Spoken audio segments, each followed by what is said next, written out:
おはいえなし。この動画は2025年10月16日に発売されたポケモンレジェンズ ZA のおおむねネタバレなし感想動画です。本作は言わずと知れたポケモンシリーズの最新作で、2022年に発売されたポケモンレジェンズアルセウスに続くポケモンレジェンズシリーズの第2作でもあります。かつややこしいんですが、2013年に発売された 3DS ソフトポケットモンスター XY で登場した地域が舞台になる作品です。私はちょいちょいポケモンシリーズプレイしていて、プレイ歴としては派生作品を除くと赤、金、ブラック2、ソードの5作品、この歯抜けの経歴から察せるかと思いますが、たまに思い出したかのようにポケモンプレイしては、やっぱポケモンおもろってなって去っていく、また恋しくなったらその時の最新作をプレイする、こんな付き合い方をしていました。レジェンズシリーズの前作にあたるアルセウスはプレイ動画だけ見ていて、これまでのポケモンとは異なる旧時代的な世界観やアクション性の高いバトルシステムを見て、自分がハマるハマらないは別としても長年愛されるポケモンでなおチャレンジングなゲーム開発をするのすげえと感銘を受け、今回その2作目にあたる ZA についても同じくハマるかどうかは知らんけど、新しいゲーム作品をきちんと摂取して自分の見識を広げよう、おもろかったらみんなに共有しよう、まあどうせ天下のポケモンだし面白いっしょという敬意半分楽観半分の気持ちで、前情報をほとんど得ずに発売日当日に買ってプレイしてみたのでした。今作の対応ハードは Nintendo Switch か Switch 2、私は Switch の DL 版をプレイ、価格は7100円でした。プレイ時間は10時間で、この動画投稿時点では見くりです。ではいつも通り結論から、私としては皆さんにこのゲームをおすすめできませんが、これは5択はいいから一言でおすすめするしないの2択で言えって言われたらおすすめできないになるという塩梅で、実際はいやでもあれならこれならってグズグズする感じにつき、この動画ではそのグズグズ感の言語化を図るので、未プレイの方はそれを元に買うか買わないかを判断してもらえればと思います。ざっくり良かった点、もとい可能性を感じる点と合わなかった点の2つに分けてご紹介します。まず可能性を感じる点、実際に戦闘画面を見せた方が早いのでご覧ください。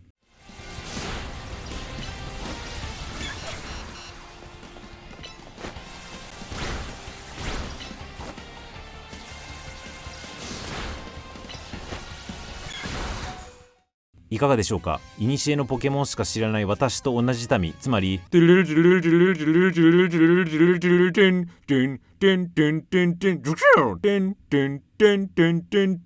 うポケモンを知る民からすると結構カルチャーショックを受けるのではないでしょうか。そもそもシンボルエンカウントだし、トレーナーもポケモンも移動するし、ターン制じゃなくてリアルタイムで技打つし、 PP がなくて代わりに一定時間置けば無尽蔵に技打てるし、一回技を使ったらなんであれ次の技使うまでに数秒時間を空けなきゃいけないというファイナルファンタジー14でいうグローバルクールダウンみたいな仕組みもないので、つまり4つの技を立て続けに放つことができます。故に戦闘のスピード感も段違いに速いです。これはこれで興味深くて、今まで上位の技を覚えてたら使わなくなっていた下位の技についても存在価値が生まれています。例えば私の知るポケモンの世界だと、電気ショックって10万ボルト覚えたらもう使わなかったんですけど、今作も電気ショックの方が威力は控えめな分、1回使った後にもう1回その技を使えるようになるまでの時間、ここではリキャと呼びますが、リキャも短いので10万ボルトなんたらかんたらみたいなローテで技を順々に使っていくなら、かんたらの部分はリキャ時間が長い電気ショックの方がむしろ綺麗に回るかもなみたいな工夫の余地が生まれます。電光石火が特に顕著で、私の知る電光石火って相手の HP がミリだった時に打って先手取られる前に倒す要因か、あるいはポケモン捕まえる前にちょっとだけ HP 減らしたいっていう時に使う要因で、言うて普通の攻撃技を覚えたら即321ポカンするやつだったんですけど、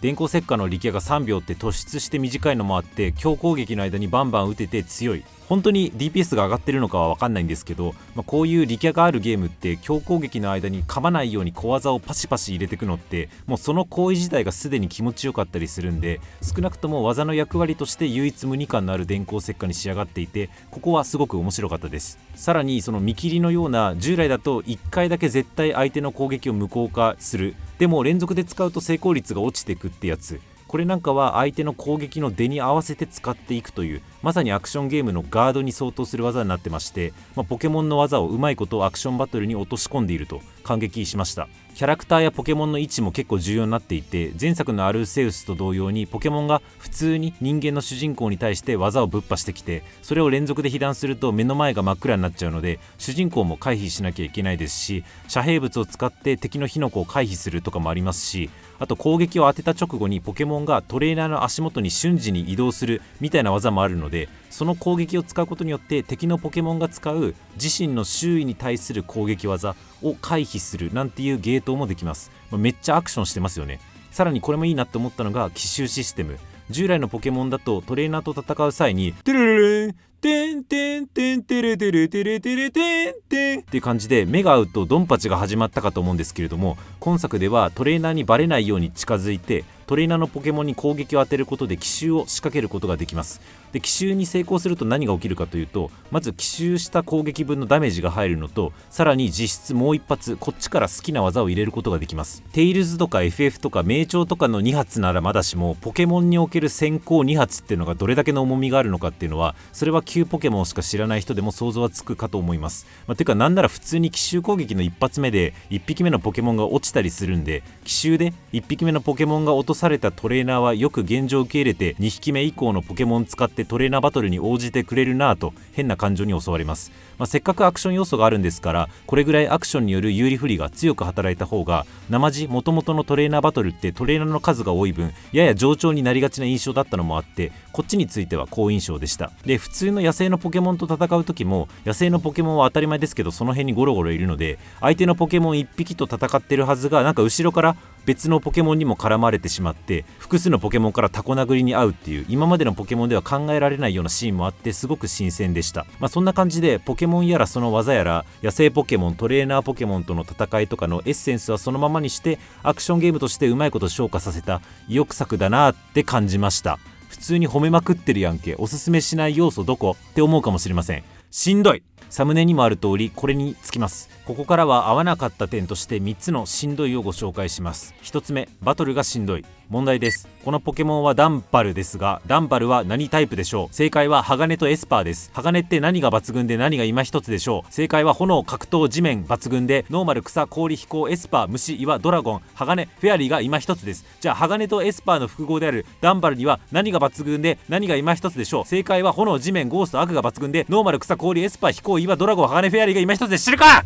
一旦この ZA に登場するポケモンかは別として、少なくともポケモンの総数は私の知る時期よりも4倍に膨れ上がっています。なので基本的に相手の出てきたポケモンが何タイプなのかが全くわからない。で、仮に分かったとしてそのタイプは計18種類。実際にはポケモンごとに最大2つのタイプが複合するので、この相性表に対してさらに掛け算が発生するので、結局そのポケモンに対して何が抜群で何が今一つなのかさっぱり分からなくなります。いや、さすがにそれは老害すぎるでしょ。鋼とかフェアリー増えたのっていつだと思ってんだよって思うかもしれません。私が前回プレイした時のソードだって出会うポケモン大体初見でしたし、ここに記載の18種類全部揃っていましたが、ソードの時はこの複雑さをそれほど不便だと感じなかったんですね。なぜかというとバトルシステムの差。ソードの時は皆さんおなじみ単性であって考える時間があるので、ガチで頑張るんだったら相手のポケモンのタイプとそれに応じた抜群のタイプを確認した上で、それに応じた技をぶつけることができます。そこまでガチらずに適当に技を一発選んだとして、万が一相手から抜群の技を食らってしまったとしても、やべ相性悪いやんけっつって一発引っ込めれば被害は最小限に抑えることができますが、今作の ZA はリアルタイムでバトルが進む関係で、こっちのポケモンが落ちて次のポケモンを選ぶ時すら時間制限が設けられていますし、万が一相性最悪のポケモン出してしまうと、先ほどご紹介した通り技を立て続けに出せるという仕様上、抜群技を連発されてボッコボコにされてしまいます。ポケモン別のタイプですとかタイプ間の相性を把握していないことによる弊害が従来の単性バトルよりも強く出るっていう印象です。これは逆もしかりで、こっちが有利を取ると、ポケモンが超強化されるメガ進化システムっていうのがあるとはいえ、従来以上に相手をボコれるので、事前にしっかりどうポケモンや技を回すか準備した上で臨めば多分楽しいんだと思います。そういう意味では楽しみ方の方向性が従来と異なるだけかもしれませんが、どうであれ私が期待していた楽しさではなかったのと、別の楽しさがそこにはあったとして、その楽しさを味わうまでが結構しんどいなと感じてしまったのが正直な感想です。ポケモンごとのタイプやタイプ間の相性などがある程度インプットされていて、その辺の認知負荷が少ないポケモン勢がこのリアルタイム性高いバトルをプレイすると評価は変わってくると思うんですけれども、せめてこっちのポケモンが落ちて次に出すポケモンを選択するときに、その時点で技とその技の相手ポケモンとの相性が表示されるようになってさえいればな、これ一つだけで全然違ったと思うんだけどなって思います。よくわからんまま入れ替えてから、うわ手持ちの技全部今一つやんけってなってからタコ殴りに合うまでが虚無でした。合わなかった点の1つ目、バトルがしんどいについては以上です。続いて2つ目、シナリオがしんどい。チュートリアル完了まで1時間、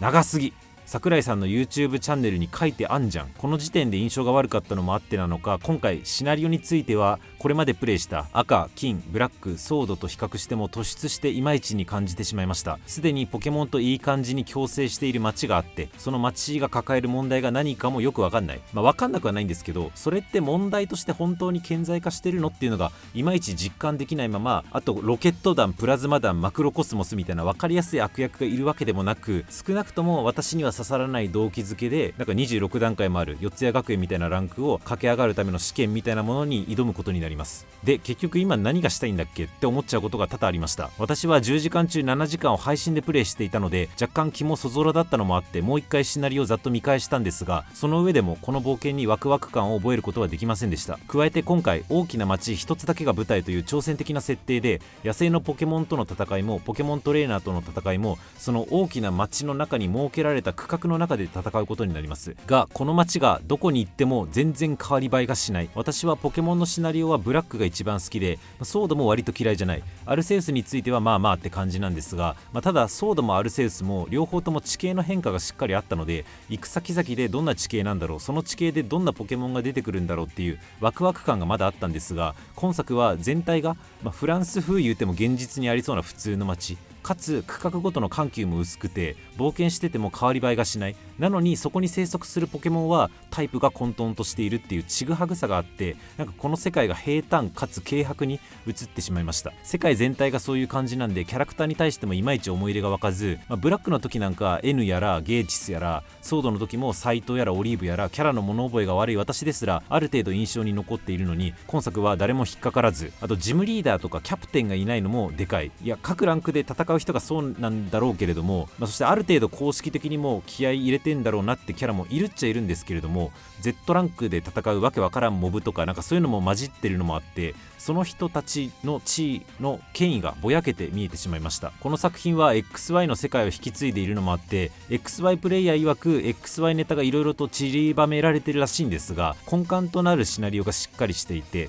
でその上でファンサービスとしてトッピングされているんだったらまだしも、そこの前提知識なしには没入できないっていうシナリオになっちゃってるのであれば、 XY 未プレイヤーである私としてはちょっとしんどいわっていう感想しか出てこないというのが率直な感想でした。2つ目のシナリオがしんどいについては以上です。3つ目、 UI がしんどい。これは思いつきベースでごちゃーっと上げちゃうんですが、よく見るはずの HP と技選択が左右で分かれてる点、 X ボタンでメニュー画面に飛べることが書いてない点、効果抜群の二重丸と等倍である丸の区別がつきにくい点、それぞれのバフやデバフを表す上三角やら下三角がそれぞれ何の上昇低下を表すのか分からない点、基本的に戦闘中は ZL 押しっぱ推奨のはずなのに、タゲってる敵ポケモンが見切れたらタゲが外れるので ZL もう一回押さなきゃいけない点、敵ポケモンが入れ替わった時にそのポケモンが最初から視界に収まっていたとしてもやっぱり ZL もう一回押さなきゃいけない点、あとさっきも言ったけどポケモン交換時に今いる相手への効果抜群の技が確認できない点、夜じゃないとトレーナーバトルできないのに時間経過がベンチでしかできず、しかもそのベンチ直にファストトラベルできない点などなど、これはあくまで一例ですが、私個人としては UI、 あとテンポ感が十分に洗練されてないように感じました。そしてこれはさらに抽象的な表現で恐縮なんですが、ボタン操作全般に対して私は微妙なもたつき感を覚えます。スイッチ2ではなくスイッチだからってのもあんのかな。私がバトルに十分にはまりきらなかったのはこの辺の足回りの悪さも影響していると思います。バトルがしんどい、シナリオがしんどいっていうのは好みであったり、もともと私がポケモンに対して抱いていた期待によっても評価が分かれてくるところなので、そういう意味では私も歯切れが悪くなっちゃうんですが、この UI のいまいちさについては正解があるというか不正解がある領域だと思っているので、個人的には少し受け入れがたい。なんかこれがレジェンズの1作目とかだったらまだわかるんですよね。従来の単性のクラシックなポケモンから一線を画した実験作として世に出たのであれば、この辺りの荒さについてはゼロにはできないだろうし、次に活かせばええやんなので。ただアルセウスあってのこれなので、天下のポケモンで2作目でこれだけ気になるっていうのは個人的には悪い意味で驚きました。話としては以上で、最後にまとめると、ポケモンの枠組みを使うアクションゲームとしてはかなりの意欲作で、ポケモンの相性ですとか技の威力だけではなくて、技の力キですとかポケモン界の立ち位置とかを加味した適切な技選択については面白いと感じる要素が